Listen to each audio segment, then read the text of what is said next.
नाज़रीन, ये जो शख्स खड़ा है, ये एक बच्ची को मार के, अपनी सगी बच्ची को मार के, उसके बाद उसको कमरे के अंदर दफना के और फिर 3 महीने तक वहाँ पर सोता रहा उसी कमरे में। मतलब एक बच्ची को कत्ल करना सगे बाप के लिए कितना मुश्किल काम होता है, और इसका साथ इसके बहनोई और बहन ने भी दिया। क्या माजरा है, ये इससे जानते हैं। क्या नाम है? अलग शेर जी। पलक शेर ना है हाँ जी। ते की काम करदा है? ਅੱਗੇ ਜੀ ਕਰਦਾ ਸੀ ਜ਼ਿਮੀਂਦਾਰਾ ਕੰਮ। अच्छा। ਜ਼ਿਮੀਂਦਾਰੀ ਦੇ ਬਾਅਦ ਮੇਰਾ ਟੋਕੇ 'ਚ ਹੱਥ ਆ ਗਿਆ ਜੀ। ਸਾਲ ਹੋ ਗਏ ਨਾਕਾਮ ਹੋ ਗਿਆ ਹੱਥ ਵੱਲੋਂ। ਇਹ ਹੱਥ ਨਹੀਂ ਕੰਮ ਕਰਦਾ। ਇਹ ਹੱਥ ਕੰਮ ਹੀ ਮੇਰਾ ਪੂਰਾ ਨਹੀਂ ਕਰਦਾ। ਤਰੇਵੇਂ ਉਂਗਲਾਂ ਟੁੱਟ ਗਈਆਂ ਨੇ ਜੀ। ਤੇ ਜਿਹੜੀ ਕੁੜੀ ਨੂੰ ਮਾਰਿਆ ਕੀ ਉਮਰ ਸੀ ਤੇਰੀ? ਆਪਣੀ ਬੱਚੀ ਸੀ? ਆਪਣੀ ਬੱਚੀ ਸੀ, ਸਕੀ ਬੱਚੀ ਸੀ। ਕੀ ਉਮਰ ਸੀ ਉਹਦੀ? 15-16 ਸਾਲ। 15-16 ਸਾਲ ਦੀ ਬੱਚੀ, ਕਿਉਂ ਮਾਰਿਆ ਉਹਨੂੰ? ਮੈਂ ਕਲਿਆ ਸੀ ਲਾਹੌਰ ਕੰਮ ਤੇ। ਅੱਛਾ। ਤੇ ਆ ਗਈ, ਚਲੀ ਗਈ, ਆ ਗਈ, ਚਲੀ ਗਈ, ਆ ਗਈ, ਚਲੀ ਗਈ। ਹੂੰ। ਭੈਣ ਭਣਵਈਏ ਨੇ ਆਖਿਆ ਜੀ ਵੀ ਇਹਦੇ ਮਤਲਬ ਕਿਰਦਾਰ ਨਹੀਂ ਸਹੀ।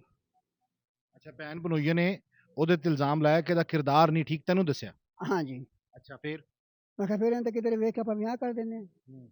ਮੈਂ ਕਿਹਾ ਵਿਆਹ ਨਾਲ ਬਿਹਤਰ ਤੇ ਹੀ ਹੈ ਇਹਨੂੰ ਆਪਾਂ ਮੌਂਜੀ ਮੁਕਾ ਦਈਏ। ਉਂਝ ਮੁਕਾ ਦਈਏ। ਮੌਂਜੀ ਮੁਕਾ ਤੇ ਦਈਏ। ਕੋਈ ਫੜੀ ਵੀ ਗਈ ਸੀ ਕਿਧਰੇ ਕਿ ਐਵੇਂ ਹੀ? ਜੀ ਮੈਂ ਮਤਲਬ ਸਵੇਰੇ ਬਾਹਰ ਨਿਕਲ ਜਾਣਾ ਘਰੋਂ ਪਿਸ਼ਾਬ ਕਰਨ। ਹੂੰ। ਮੇਰੇ ਆਉਂਦੇ ਨੇ ਪ੍ਰੋਗਰਾਮ ਉਹਨਾਂ ਬਣਾਇਆ ਸੀ। ਕਿਸੇ ਮੁੰਡੇ ਨਾਲ? ਆਪ ਦੋਵਾਂ ਜੀਆਂ ਜੀ। ਦੋਵਾਂ ਜੀਆਂ, ਤੁਹਾਡੀ ਭੈਣ ਨੇ ਤੇ ਬਹਿਨੋਈ ਨੇ? ਹਾਂਜੀ। ਅੱਛਾ, ਉਹਨਾਂ ਨੇ ਆਪਸ ਚ ਪ੍ਰੋਗਰਾਮ ਬਣਾ ਲਿਆ। ਆਪ ਵਿੱਚ ਪ੍ਰੋਗਰਾਮ ਤੈਨੂੰ ਬਣਾਇਆ। ਇਤਮਾਦ ਚ ਲਿਆ? ਮੈਨੂੰ ਤਮਾਦੇ ਚ ਲੈ ਲਿਆ। ਤੁਸੀਂ ਕਿਹਾ ਕਿ ਮੈਂ ਚਲਾ ਜਾਵਾਂਗਾ, ਤੁਸੀਂ ਮਾਰ ਦਿਓ। ਨਹੀਂ ਨਹੀਂ, ਹਾਂ। ਹਾਜ਼ਰ ਮੌਕੇ ਮੈਂ ਵੀ ਵੇਚਾਂ। ਅੱਛਾ, ਫਿਰ ਕੀ ਹੋਇਆ? ਤੁਸੀਂ ਚਲੇ ਗਏ ਬਾਹਰ? ਜੇ ਮੇਰਾ ਵੱਡਾ ਬਣਵਾਈ ਸੀ ਹੂੰ। ਉਹ ਮਤਲਬ ਵੀ ਉਸ ਟਾਈਮ ਸ਼ਾਮ ਨੂੰ ਮਤਲਬ ਪੇਸ਼ੀ ਡੀਗਰ ਨੂੰ ਉਹ ਸਾਰੇ ਜੀ ਲਾਹੌਰ ਚਲੇ ਜਾਂਦੇ ਨੇ। ਅੱਛਾ। ਪਿੱਛੇ ਛੋਟਾ ਬਣਵਾਈ ਤੇ ਛੋਟੀ ਭੈਣ ਮੇਰੀ ਰਹਿ ਗਏ ਨੇ। ਠੀਕ ਹੈ। ਸਾਨੂੰ ਮੌਕਾ ਲੱਭ ਗਿਆ। ਅੱਛਾ। ਪਹਿਲੇ ਟੋਇਆ ਕੱਢਿਆ ਜੀ ਕਮਰੇ ਦੇ ਵਿੱਚ? ਕਮਰੇ 'ਚ। ਅੱਛਾ। ਟੋਇਆ ਕੱਢ ਕੇ ਉਹਦਾ ਸਾਹ ਗੁੰਮ ਕੀਤਾ ਹੈ, ਟੋਏ ਦੇ ਵਿੱਚ ਸੁੱਟਿਆ। ਸਾਹ ਗੁੰਮ ਕੀਤਾ ਮਤਲਬ ਉਹਨੂੰ ਤਕੀਆ ਰੱਖਿਆ ਉਹਦੇ ਤੇ? ਨਹੀਂ ਜੀ, ਹੱਥ ਨਾਲ ਹੱਥ ਨਾਲ? ਇਸ ਤਰੀਕੇ ਠੀਕ ਹੈ। ਸੁੱਤੀ ਪਈ ਸੀ ਉਹ? ਜਾਗਦੀ ਸੀ। ਜਾਗਦੀ ਸੀ। ਫੜਿਆ ਉਹਨੂੰ ਪਹਿਲੇ? ਹਾਂਜੀ ਉਹਨੂੰ ਟੋਇਆ ਸ਼ੱਕ ਨਹੀਂ ਹੋਇਆ ਕਿ ਤੁਸੀਂ ਮਾਰਨ ਲੱਗੇ ਉਹਨੂੰ? ਪੁੱਛਿਆ ਜੋ ਕੀ ਕਰ, ਮੈਂ ਕਿਹਾ ਪੁੱਤਰ ਤੇਰੇ ਵਾਸਤੇ ਟੋਇਆ ਕੱਢਿਆ। ਅੱਛਾ, ਇਹ ਪੁੱਛਿਆ ਉਹਨੇ? ਹਾਂਜੀ। ਬੇਟੀ ਨੇ ਪੁੱਛਿਆ ਕਿ ਅੱਬੂ ਕੀ ਕੀਤਾ ਹੈ, ਟੋਇਆ ਕਿਉਂ ਖਟਿਆ ਹੈ? ਮੈਂ ਕਿਹਾ ਤੁਹਾਡੇ ਵਾਸਤੇ ਪੁੱਤਰ ਟੋਇਆ ਕੱਢਿਆ ਹੈ। ਉਸਨੇ ਕਿਹਾ ਕੀ ਕਰਨਾ ਹੈ? ਮੈਂ ਕਿਹਾ ਜੀ ਤੈਨੂੰ ਮਾਰਨਾ ਹੈ। ਮੇਰੇ ਬਸ ਇੰਨੀ ਮੇਰੀ ਗੱਲ ਆਗਾ ਜੇ ਟੋਏ ਤੋਂ ਬਾਅਦ ਭੈਣ ਨੇ ਸਾਹ ਕੁੱਟਿਆ। ਭੈਣ ਨੇ ਕੁੱਟਿਆ ਸੀ? ਭੈਣ ਨੇ ਸਾਹ ਕੁੱਟਿਆ। ਹੂੰ। ਖੱਬੇ ਹੱਥ ਨੇ ਮੇਰੀ ਜਿੰਨੀ ਕੁ ਛੁਰੀ ਫਿਰੀ ਕਿ ਮੇਰੇ ਖੱਬੇ ਹੱਥ ਕੋ ਫਿਰੀ ਗਈ ਹੈ। ਛੁਰੀ? ਹਾਂਜੀ। ਛੁਰੀ ਵੀ ਇਸਤੇਮਾਲ ਕੀਤੀ? ਹਾਂਜੀ ਛੁਰੀ ਵੀ ਇਸਤੇਮਾਲ ਗਲਾ ਕੀਤੀ। ਕੱਟਣ ਵਾਸਤੇ? ਹਾਂਜੀ। ਯਾਨੀ ਪਹਿਲੇ ਉਹਦਾ ਸਾਹ ਗੁੰਮ ਕੀਤਾ, ਫਿਰ ਉਹਦਾ ਗਲਾ ਕੱਟਤਾ? ਗਲਾ ਕੱਟ ਦਿੱਤਾ। ਗਲਾ ਕਿੰਨੇ ਕੱਟਿਆ? ਗਲਾ ਭੈਣ ਨੇ ਕੱਟਿਆ। ਭੈਣ ਨੇ ਹੀ ਸਾਹ ਗੁੰਮ ਕੀਤਾ? ਹਾਂਜੀ। ਅੱਛਾ, ਫਿਰ? ਉਹ ਤੋਂ ਬਾਅਦ ਤੜਫਦੀ ਰਹੀ ਹੈ। ਹੂੰ। ਅੱਧਾ ਘੰਟਾ ਕਰ ਲਓ, 15 ਮਿੰਟ ਕਰ ਲਓ, ਜੇ ਠੰਡੀ ਪੈ ਗਈ। ਸਾਹਮਣੇ ਧੀ ਤੜਪਦੀ ਪਈ ਹੈ, ਤੂੰ ਵੇਖਦਾ ਪਿਆ, ਸਕੀ ਧੀ? ਹਾਂਜੀ ਮੈਂ ਰੋਣ ਡਿਆ ਮੈਂ ਵੇਖ ਵੀ ਜਾਣਾ ਜੀ। ਅੱਛਾ, ਰੋਇਆ ਵੀ? ਹਾਂਜੀ। ਤੇ ਪਹਿਲੇ ਖਿਆਲ ਨਹੀਂ ਆਇਆ ਕਿ ਮਾਰਨ ਲੱਗਿਆ ਕਿ ਕੀ ਕਰਦਾ ਪਿਆ ਮੈਂ? ਹੁਣ ਦੇ ਸਰਕਾਰ ਮਿੱਟੀ ਮੁੱਟੀ ਪਾ ਕੇ ਹੂੰ। ਅਸੀਂ 3 ਵਜੇ ਕੋਲ ਨਿਕਲ ਗਏ। ਜਦੋਂ ਠੰਡੀ ਹੋ ਗਈ, ਜਾਨ ਨਿਕਲ ਗਈ ਉਹਦੀ, ਉਸ ਤੋਂ ਬਾਅਦ ਉਹਨੂੰ ਮਿੱਟੀ ਟੋਏ 'ਚ ਪਾਤਾ ਤੇ ਉੱਤੋਂ ਮਿੱਟੀ ਪਾਤੀ? ਉਹ ਟੋਏ ਦੇ ਵਿੱਚ ਅੱਗੇ ਸੀ। ਅੱਛਾ, ਟੋਏ ਦੇ ਵਿੱਚ ਪਾ ਕੇ ਸਾਰਾ ਕੁਝ ਕੀਤਾ। ਹਾਂਜੀ। ਸਾਹ ਗੁੰਮ ਕਰਕੇ ਟੋਏ 'ਚ ਪਾਤਾ, ਫਿਰ ਛੁਰੀ ਫੇਰੀ? ਹਾਂਜੀ। ਅੱਛਾ, ਫਿਰ? ਉਹ ਤੋਂ ਬਾਅਦ ਜੇ ਠੰਡੀ ਪੈ ਗਈ ਮਿੱਟੀ ਪਾ ਦਿੱਤੀ। ਮੈਂ 4 ਸਾਲ ਮਤਲਬ ਕਹਿੰਦਾ ਤਿੰਨ ਕੁ ਦਾ ਟਾਈਮ ਹੈ ਅਸੀਂ ਚਲੇ ਜਾਂਦੇ ਹਾਂ ਲਾਹੌਰ। ਇਹ ਘਰ ਤੇਰਾ ਆਪਣਾ ਸੀ? ਹਾਂਜੀ ਮੇਰਾ ਜਾਤੀ ਆਪਣਾ। ਕਮਰਾ ਤੇਰਾ ਆਪਣਾ ਸੀ ਜਿੱਥੇ ਸੌਂਦਾ ਸੀ? ਮੇਰਾ ਆਪਣਾ ਜਾਤੀ ਘਰ ਸੀ, ਕਮਰਾ ਵੀ ਮੇਰਾ ਆਪਣਾ ਜਾਤੀ ਸੀ। ਉੱਥੇ ਹੀ ਸਾਰੇ ਆਰਾਮ ਕਰਦੇ ਸੀ? ਹੈਂ? ਹਾਂਜੀ। ਤੇ ਉਹਦਾ ਫਰਸ਼ ਪੱਟਿਆ ਪਹਿਲੇ? ਕੱਚਾ ਕਮਰਾ ਸੀ, ਅੰਦਰ ਪੱਟੀ ਸੀ। ਅੱਛਾ, ਫਿਰ ਤੁਸੀਂ ਲਾਹੌਰ ਚਲੇ ਗਏ? ਅਸੀਂ ਲਾਹੌਰ ਚਲੇ ਗਏ। ਹੂੰ। ਜਿਸ ਮੈਨੂੰ ਕਿਸੇ ਪੁੱਛਿਆ ਦੱਸਿਆ ਕਿ ਜੱਗਿਆ ਨਹੀਂ ਆਈ, ਮੈਂ ਕਹਿੰਦੀ ਮੈਂ ਸ਼ਾਦੀ ਕਰ ਦਿੱਤੀ ਹੈ। ਉੱਥੇ ਰਿਸ਼ਤੇਦਾਰਾਂ ਨੇ ਪੁੱਛਿਆ? ਇੱਥੇ ਵੀ ਪੁੱਛਿਆ। अच्छा। ਇੱਥੇ ਮੈਨੂੰ ਪੁੱਛਿਆ, ਉੱਥੇ नहीं किसी पूछा। मतलब जो पूछता था ये शख्स कहता था उसकी शादी कर दी है, और उसको अपनी बेटी को अपने सामने इसने अपनी बहनोई के जरिए उसे पहले बेहोश किया, उसके बाद उसके गले पे छुरी चलाई और फिर अपने ही कमरे के अंदर गड़ा खोदा, उसी में इसने गड़े में डाल के ऊपर से मिट्टी डाल दी, और जब कोई पूछता था तो ये कहता था उसकी शादी कर दी है। एवं ही है? हाँ जी शादी अच्छा, कर। फिर भाई जी मेरा बनवेश वड्डा सी, उनका बच्चा इस पहली तरीक का गुजर गया सी। अच्छा। 40 भी मतलब 40 साते ते भी नहीं आई। भैन बनवाई पूछा भी क्यों नहीं आई। शक होया उन्होंने वड्डे बहन भनोई ने? ਵੱਡੇ ਭੈਣ ਬਣਾਈ ਤੇ ਦੋਵੇਂ ਵੱਡੇ ਭਾਈ ਵੀ ਮੇਰੇ ਸਨ ਵਿੱਚ, ਉਹ ਵੀ ਆ ਗਏ ਸਨ। ਉਹਨਾਂ ਮੈਨੂੰ ਪੁੱਛਿਆ ਵੀ चली हम 7 दिन यही कुल्ला दिन यही 40 दिन यही बच्ची किथे मैंने भी डांटिया 12 तक गए ने जी मैंने अच्छा। फिर भाई 7 तक डेविड उन्हें बुलाया इन्हें उस मैनू आके पूछा फल क्या झूठ च फायदा कोई नहीं सच है तेरा मनना कख नहीं मैं कहा जी ठीक है उन्हें दसिया उसे कहा गल कर मैं कहा भाई जी मार छड़िए ਉਹਨਾਂ ਸਾਹਮਣੇ ਕਹਿ ਤਾ ਮਾਰ ਛੱਡੀ, मार दी ਫਿਰ ਉਹਨਾਂ ਨੇ ਕੁਝ ਕਿਹਾ उन्हें कहा सानू मौका विखा भाई साधु जाके मौका विखा दिता ਕਿ ਇੱਥੇ ਨੱਪੀ ਆ। इतने नपी ਅੱਛਾ। वो चार पांच दिन बाहर चले गए ने निकलन लगे कमरे चों मैं कहा मैं भी आवा उन्हें कहा तू इतने बैठा रहे मैं कहा ਉਸੇ ਜਗ੍ਹਾ ਤੇ ਬਿਠਾ ਦਿੱਤਾ ਤੈਨੂੰ। ना दूसरे भाई के कमरे च ਅੱਛਾ। मैं कहा ठीक है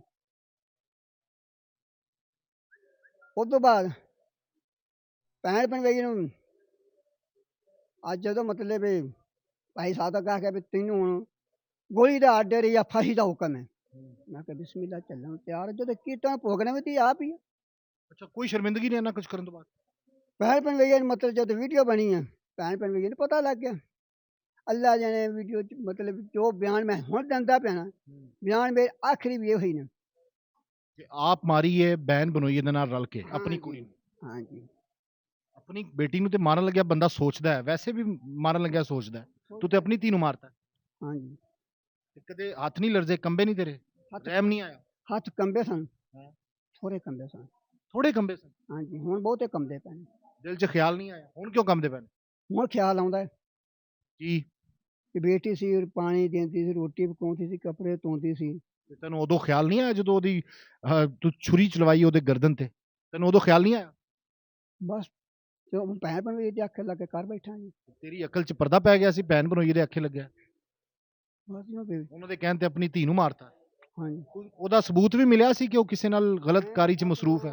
फिर आके अपनी अखा नाल कोई सबूत नहीं वेख्या ਜਦੋਂ ਅੱਖਾਂ ਨਾਲ ਵੇਖਿਆ ਹੀ ਨਹੀਂ, ਕਿਸੇ ਦੇ ਕਹਿਣ ਤੇ ਤੂੰ ਮਾਰਤਾ ਆਪਣੀ ਧੀ ਨੂੰ।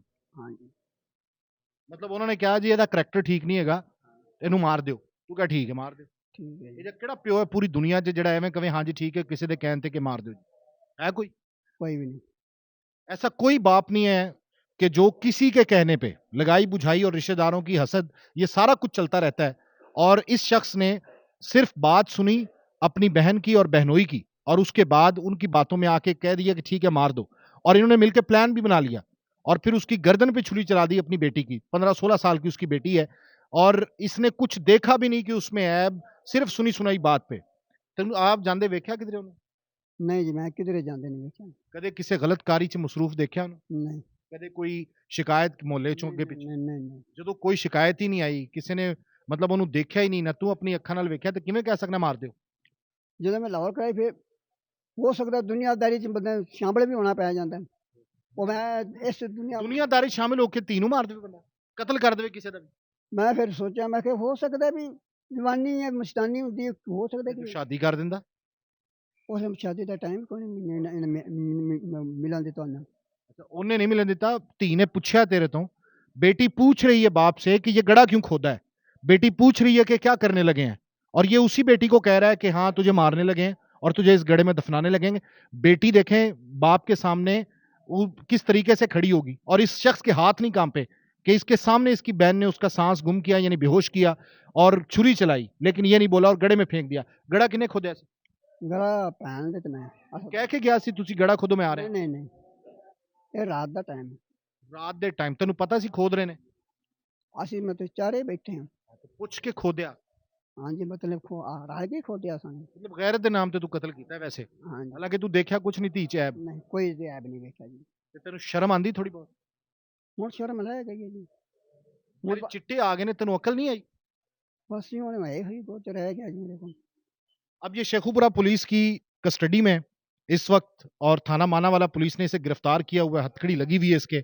और इस शख्स ने अपनी बेटी को अपनी बहन और बहनोई के कहने पे, कोई इसने ऐब नहीं देखा, सिर्फ उन्होंने कहा कि इसका कैरेक्टर ठीक नहीं है, इस बात पे यकीन करते हुए इसने गड़ा भी खुदवाया, उसके साथ उसको बेहोश किया बच्ची को 15-16 साल की, और उसके बाद उसके हलकूम पे उसके गले पे छुरी चलाने के बाद उसे वहीं पे दफन कर दिया, ऊपर मिट्टी डाल दी। फिर जब रिश्तेदारों ने पूछा उसके बाद ये रिवील हुआ कि वाकई इसने कत्ल कर दिया, इसको बताना पड़ा, और उसके बाद ये पकड़ा गया ये 3 महीने बाद पता चला 2.5-3 ਮਹੀਨੇ ਬਾਅਦ 3 ਮਹੀਨੇ ਬਾਅਦ ਤੇ 3 ਮਹੀਨੇ ਤੂੰ ਉਸੇ ਕਮਰੇ 'ਚ ਰਿਹਾ ਮੈਂ ਤਾਂ ਫਿਰ ਬਾਹਰ ਹੀ ਸੌਂਦਾ ਰਿਹਾ ਤੇ ਕਦੇ ਅੱਛਾ ਬਾਹਰ ਸੌਂਦਾ ਰਿਹਾ ਹਾਂ ਤੇ ਅੰਦਰ ਚੀਜ਼ ਚੂਜ਼ ਲੈਣ ਜਾਣੀ ਲੈ ਕੇ ਕਦੇ ਬਾਹਰ ਖਿਆਲ ਨਹੀਂ ਆਇਆ ਕਿ ਇਸ ਕਮਰੇ ਦੇ ਵਿੱਚ ਅੰਦਰ ਮੈਂ ਧੀ ਨੂੰ ਨੱਪਿਆ ਖਿਆਲ ਆਉਂਦਾ ਸੀ ਹੂੰ, ਜਿਸ ਦੁਨੀਆ ਸੌਂ ਬਹਿ ਜਾਂਦੀ ਸੀ ਹੂੰ। ਉਹਲੇ ਜਾ ਕੇ ਰੋਣਾ ਨਾ ਦੁਆ ਮੰਗਦੇ ਰਹਿਣਾ ਕਹਿੰਦੀ ਕਰ ਤੇਰੀ ਦੁਆ ਕਬੂਲ ਹੋਏਗੀ ਤੂੰ ਪਿਓ ਕਹਿਲਾਉਣ ਦੇ ਲਾਇਕ ਹੈ ਨਹੀਂ ਤੈਨੂੰ ਪਿਓ ਹੋਣਾ ਚਾਹੀਦਾ ਸੀ ਨਹੀਂ ਰਹਿਮਤ ਕਿਹਾ ਗਿਆ ਬੇਟੀ ਨੂੰ ਰਹਿਮਤ ਹਾਂਜੀ ਬੇਟੀਆਂ ਰਹਿਮਤ ਹੁੰਦੀਆਂ ਨੇ ਨਾ ਹਾਂਜੀ ਤੇ ਤੂੰ ਤੇ ਰਹਿਮਤ ਨੂੰ ਜ਼ਮੀਨ 'ਚ ਗੜ ਕੇ ਰੱਖ ਦਿੱਤਾ ਬਸ ਹੁਣ ਹੋ ਗਈ ਜੀ ਗਲਤੀ ਹੋਈ ਹੋ ਗਈ ਤੇ ਉਹਦੀ ਮਾਂ ਕਿੱਥੇ ਹੈ? ਉਹਦੀ ਮਾਂ ਨੂੰ ਤਕਰੀਬਨ 4-5 ਸਾਲ ਹੋ ਗਏ ਨੇ ਹੂੰ, ਲਾਲ ਤੋਂ ਤਲਾਕ ਲੈ ਲਈ ਹੋਈ ਹੈ ਹੂੰ। ਫੈਸਲਾਬਾਦ ਬੈਠੀ ਪਈ ਤੇਰੇ ਨਾਲ ਰਹਿਣਾ ਵੀ ਨਹੀਂ ਚਾਹੀਦਾ ਕਿਸੇ ਨੂੰ ਹਾਂਜੀ ਹੁਣ ਤੈਨੂੰ ਔਲਾਦ ਵੀ ਨਹੀਂ ਹੋਣੀ ਚਾਹੀਦੀ ਸੀ ਵੈਸੇ ਠੀਕ। ਇੱਕੋ ਹੀ ਬੇਟੀ ਸੀ 4 ਬੇਟੀਆਂ 4 ਬੇਟੀਆਂ ਸੀ 2 ਬੇਟੇ ਸਨ 2 ਬੇਟੇ ਬੇਟਿਆਂ ਨੂੰ ਮਿਲੇ ਤੈਨੂੰ ਬੇਟੇ ਵੱਡਾ ਬੇਟਾ ਮੇਰੇ ਕੋਲ ਤਕਰੀਬਨ 2.5-3 ਸਾਲ ਰਿਹਾ ਹੈ ਫਿਰ ਚਲਾ ਗਿਆ ਫਿਰ ਚਲਾ ਗਿਆ ਚੰਗਾ ਰਹਿ ਗਿਆ ਉਹਨੂੰ ਵੀ ਮਾਰ ਦੇਣਾ ਸੀ ਛੋਟਾ ਬੇਟਾ ਦੁੱਧ ਪੀਂਦਾ ਸੀ ਮਾਂ ਕੋਲ ਅੱਗੇ ਮਾਂ ਨੂੰ ਆਖਿਆ ਵੀ ਇਹਨੂੰ ਮੇਰੇ ਕੋਲ ਰੱਖਣ ਦਾ ਫਾਇਦਾ ਕੋਈ ਵੀ ਮੇਰੇ ਕੋਲ ਤੂੰ ਰੋਵੇਗਾ ਪਿੱਟੇਗਾ ਮਰ ਜਾਏਗਾ माँ ले गई उन्होंने ਉਹਨੂੰ ਮੈਂ ਆਖ ਮੈਂ ਕਿਹਾ वो भी ठीक रहेगी ਉਹ ਵੀ मगर खिला जी अब इसको यकीनन कानून के मुताबिक जो है वो इंसाफ मिलेगा और यकीनन जो सजा कानून में है उसके मुताबिक इसके साथ सलूक किया जाएगा